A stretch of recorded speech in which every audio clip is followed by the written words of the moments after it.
world's largest telescope goes live. The pagan elites at the Bohemian Grove have no use for Donald Trump. And if you use Yahoo for email, change your password now.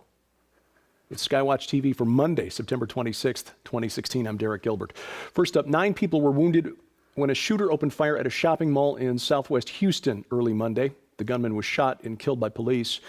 The suspect, who wasn't identified by the time we recorded this, was reportedly an attorney who lived near the scene of the shooting and had some problems with his law firm. Authorities are still trying to make sense of a deadly shooting Friday night at the Cascade Mall in Burlington, Washington.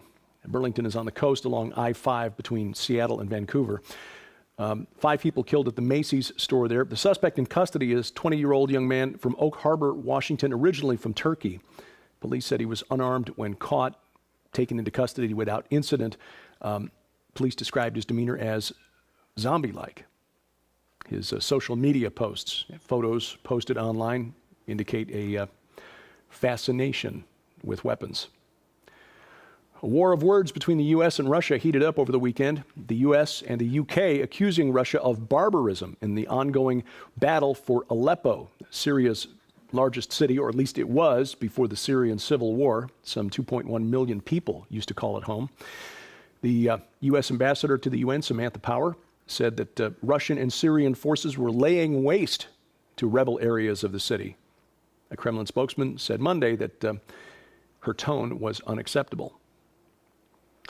Pentagon leaders told the Senate last Thursday that Russia was to blame for bombing that aid convoy for Aleppo, but they admitted they had no facts to back up the claim. Said it was either Russia or the Syrian government, in which case Russia is still responsible since they are allied with the Syrian government. They called for establishing a no-fly zone over Syria, meaning only U.S.-led coalition planes could be in the air over Syria, even though that would mean going to war with Syria and Russia.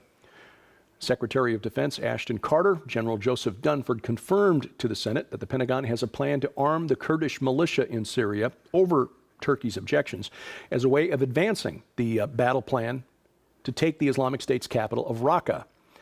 General Dunford agreed with Senator Lindsey Graham that the U.S. has 2 objectives in Syria: destroy the Islamic State and take down Syria's President Bashar al-Assad. But Dunford admitted that the Kurds, who are the most effective fighting force in Syria, have no interest in removing Assad from power. And since they are the main fighting force, the U.S. is currently at a loss to identify a fighting force that can or is willing to do that job. Now, for their part, the Turks say they're open to joining the operation against ISIS in Raqqa, but only if the Kurds aren't involved. Turkey is backing Arab and Turkmen rebels in northern Syria, those rebels who took the town of Jarablus on the Turkish-Syrian border about a month ago. But Turkey's President Recep Tayyip Erdogan does not want the Kurdish YPG setting up shop in northern Syria. Europe has a new country, or at least its leaders would like to think so. It hasn't been recognized by any one of the 196 nations in the UN. It calls itself Liberland.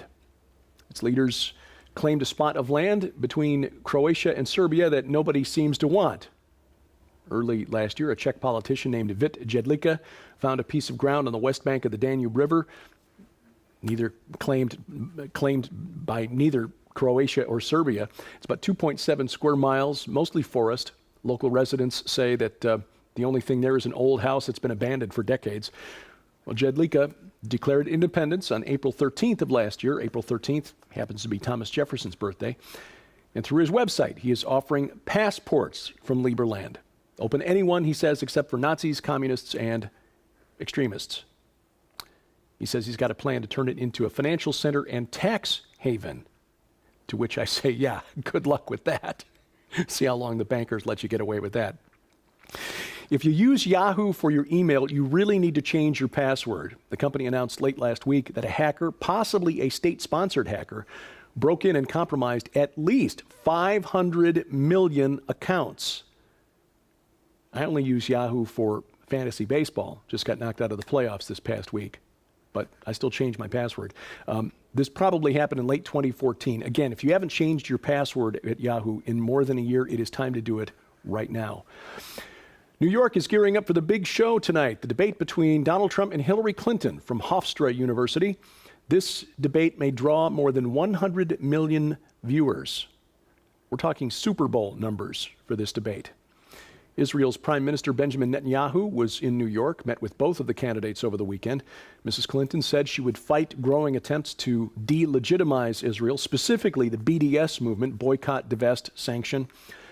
Mr. Trump said Jerusalem has been the eternal capital of the Jewish people for over 3,000 years, and that he would finally, quote, accept the long-standing congressional mandate to recognize Jerusalem as the undivided capital of the state of Israel, end quote. Christians, if you're looking for a reason or even an excuse to vote for Mr. Trump, that might be it. Well, in preparation for the big night, a group of pastors in Ohio last week laid hands on Mr. Trump and prayed for him. The event was co-sponsored by Pastor Darrell Scott, who said that 5 years ago, a nationally known preacher, who he declined to name, said that if Trump ran for president, there would be a concentrated satanic attack against him.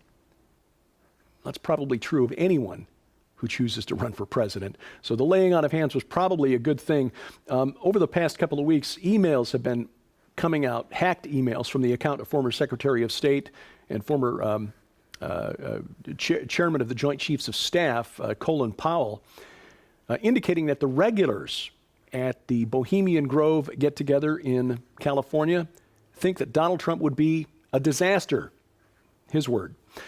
Now, given that the highlight of the annual Bohemian Grove event is the pagan cremation of care ceremony in front of a giant owl statue that they call Molech, which is the name of the baby-eating god of the Ammonites, I'd say that, if anything, this would be a pretty good endorsement for Donald Trump.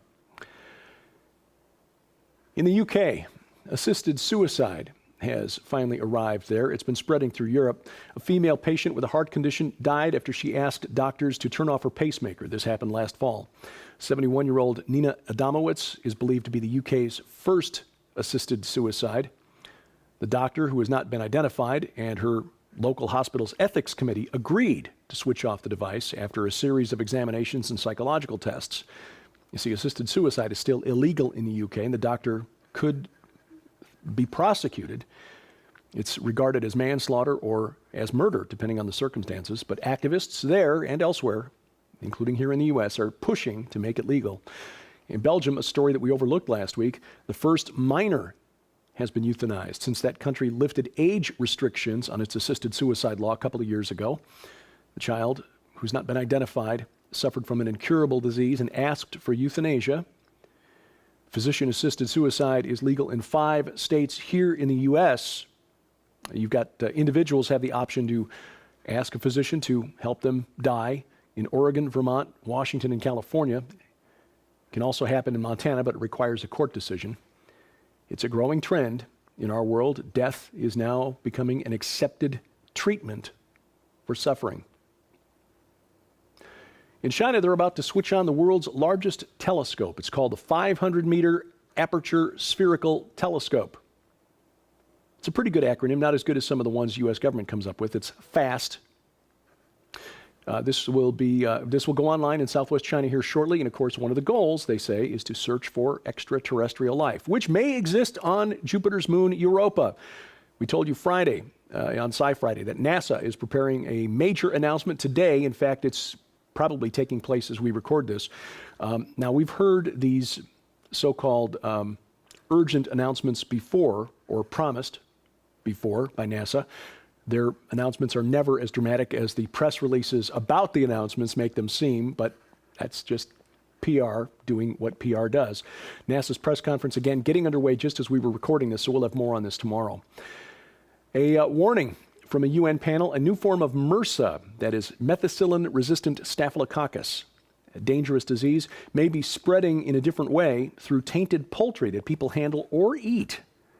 MRSA usually found in locker rooms, hospitals, military barracks, and other settings where you get large numbers of people sharing the same space.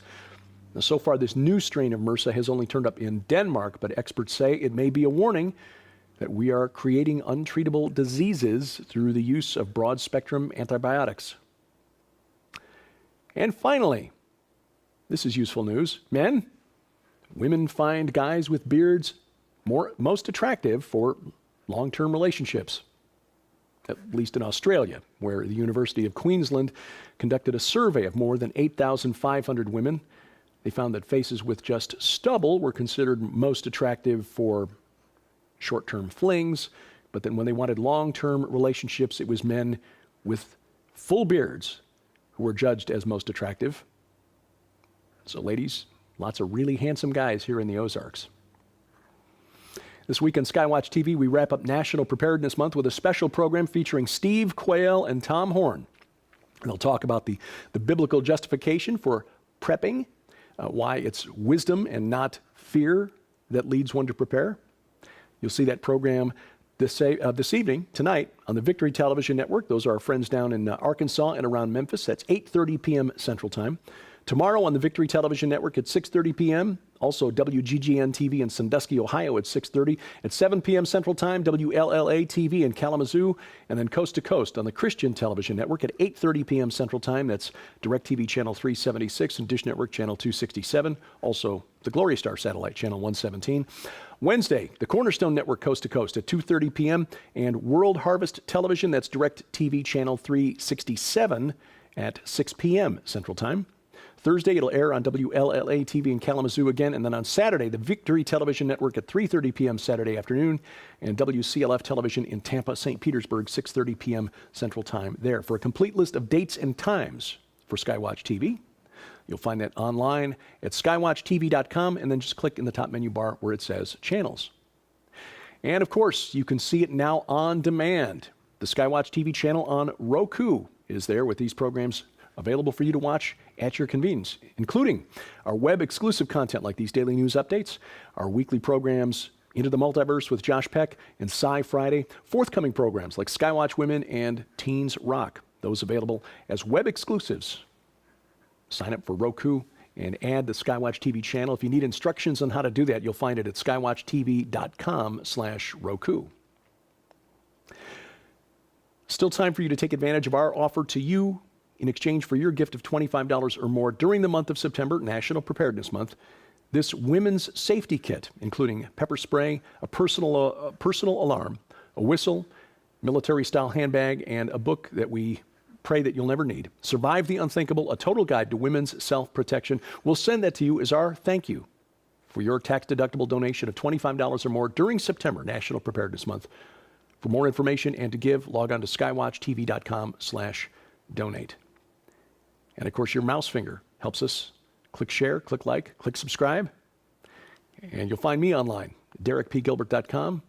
The current interview, hey, my new YouTube channel. You'll find a link there to the interview with Richard Burke. He's an author who's done a lot of research into ancient history, which I really appreciate, especially when you're talking about the ancient world of the Bible. You'll find that interview and more online, DerekPGilbert.com. If you have questions, comments, or suggestions, please send those to dgilbert@skywatchtv.com. And thank you for watching as we keep watch. I'm Derek Gilbert, and this is SkyWatch TV.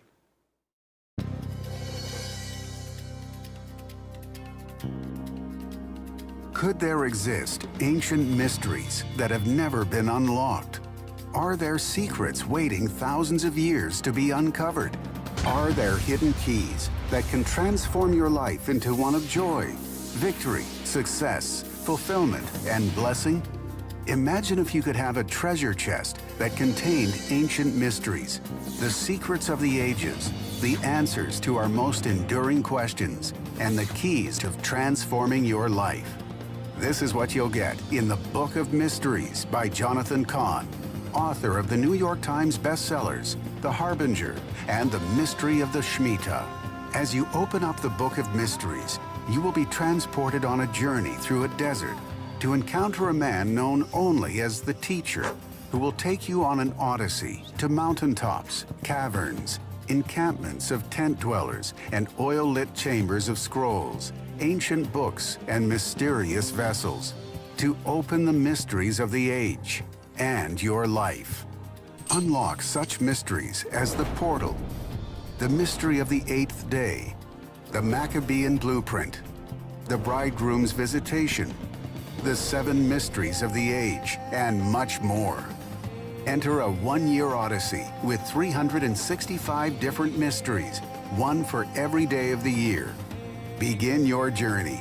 Open up the treasures, unlock the mysteries, and change your life with The Book of Mysteries by Jonathan Cahn, available where all books are sold. Jonathan Cahn, the best-selling author of The Harbinger and Mystery of the Shemitah, brings his brand new book to SkyWatchTV. The Book of Mysteries, officially released September 6th. It's a story, a journey, and a daily devotional like no other.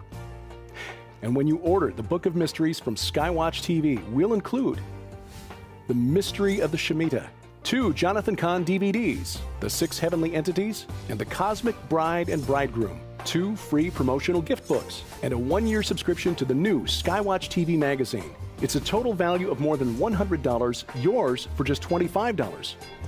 Or you can order a 10-pack, 10 copies of all the books and DVDs, gifts for your friends. Total value of more than $1,000, yours for just $199. This offer is only available from SkyWatch TV. Order the Jonathan Cahn Book of Mysteries bundle today by calling toll-free 844-750-4985. That's 844-750-4985. Or log on to skywatchtvstore.com.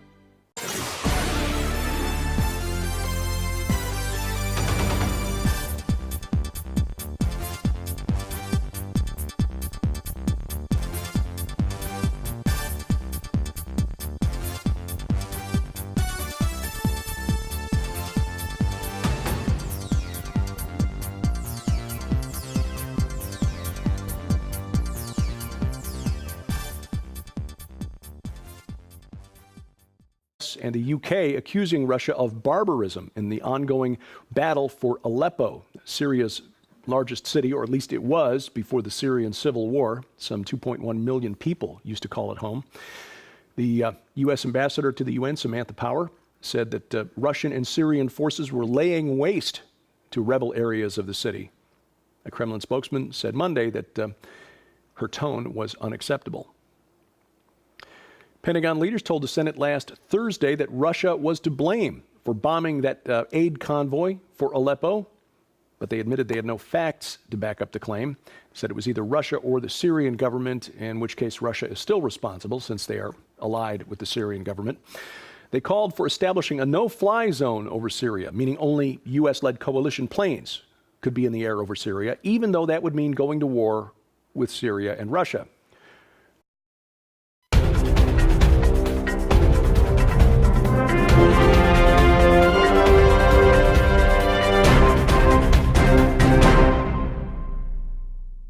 The world's largest telescope goes live. The pagan elites at the Bohemian Grove have no use for Donald Trump. And if you use Yahoo for email, change your password now. It's SkyWatch TV for Monday, September 26th. 5 people killed at the Macy's store there. The suspect in custody is 20-year-old young man from Oak Harbor, Washington, originally from Turkey. Police said he was unarmed when caught, taken into custody without incident. Police described his demeanor as zombie-like. His social media posts, photos posted online, indicate a fascination with weapons. A war of words between the U.S. and Russia heated up over the weekend. The U.S. 2016, I'm Derek Gilbert. First up, 9 people were wounded when a shooter opened fire at a shopping mall in southwest Houston early Monday. The gunman was shot and killed by police.